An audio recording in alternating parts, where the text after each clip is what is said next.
ഗാനങ്ങളും മേളവും ഈ പൂരം പണ്ടും ഇങ്ങനെ തന്നെയായിരുന്നോ? ആരാ ഈ പൂരം തുടങ്ങിയേ? അല്ല മോളെ, പണ്ട് ഈ തൃശ്ശൂർ പൂരം ഒന്നും ഉണ്ടായിരുന്നില്ല. ഇതിനൊരു വലിയ കഥയുണ്ട്, ശക്തൻ തമ്പുരാന്റെ കഥ. വർഷം 1796. അന്ന് കേരളത്തിലെ ഏറ്റവും വലിയ ഉത്സവം ആറാട്ടുപുഴ പൂരമായിരുന്നു. തൃശ്ശൂരിലെ പാറമേക്കാവ്, തിരുവമ്പാടി തുടങ്ങിയ 10ഓളം ക്ഷേത്രങ്ങളിൽ നിന്നുള്ളവർ അവിടെ പോകുമായിരുന്നു.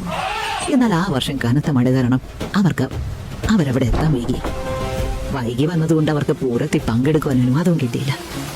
അപമാനിതരായ അവര് നേരെ കൊച്ചി മഹാരാജാവായ ശക്തൻ തമ്പുരാന്റെ അടുത്തേക്ക് പോയി.